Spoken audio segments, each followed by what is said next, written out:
छत्रपती शिवाजी महाराजांबाबत बेताल वक्तव्य करणाऱ्या धीरेंद्र शास्त्री यांच्या विरुद्ध काँग्रेस पक्षाकडून निदर्शने। मध्य प्रदेशातील छतरपूर जिल्ह्यातील गारभा गावातील बागेश्वर धामचे पीठाधीश तथा धार्मिक व्याख्याते धीरेंद्र कृष्ण शास्त्री यांनी 14 एप्रिल रोजी नागपूर येथे छत्रपती शिवाजी महाराजांच्या बद्दल केलेल्या कथित व बेताल वादग्रस्त विधानानंतर 28 एप्रिल रोजी सकाळी शेगाव शहर काँग्रेस पक्षाच्या वतीने त्यांच्या विरुद्ध निदर्शने व संताप करीत कार्यवाहीचे निवेदन देण्यात आले। तसेच त्यांच्यावर गुन्हा दाखल करण्यात यावा अशी मागणीचे निवेदन शेगाव तहसीलदार यांना देण्यात आले।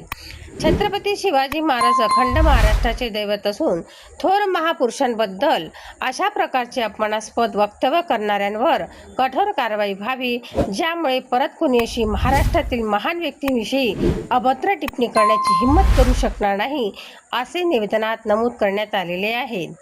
निवेदनावर काँग्रेस नेते ज्ञानेश्वर दादा पाटील, नगराध्यक्ष प्रकाश शेगुकार, माजी नगराध्यक्ष शैलेंद्र दादा पाटील, कैलास बापू देशमुख, ज्ञानेश्वर शेजोळे, अशोक हिंगणे, विजय दयाराम वानखडे, डॉक्टर सकाराम वानखडे, संतोष पांडुरंग माने, विठ्ठल सोनटक्के, फिरोज खान, नामदार खान, अंबादास हिंगणे, लखन पिवाल, शेख वसीम, सौ सविता झाडूकर, सुनील शेगावकर आदी काँग्रेस कार्यकर्त्यांच्या स्वाक्षऱ्या आहेत। सनसनी न्यूज शेगाव। त्यांनी छत्रपती शिवाजी महाराज आराध्य दैवत यांच्याविषयी अपमानजनक शब्द वापरले आणि इतिहासाची जे काही आहे त्याची तोडमोड करून ते लोकांना म्हणजे समभ्रमित करत आहेत, चुकीचं या ठिकाणी सांगत आहेत।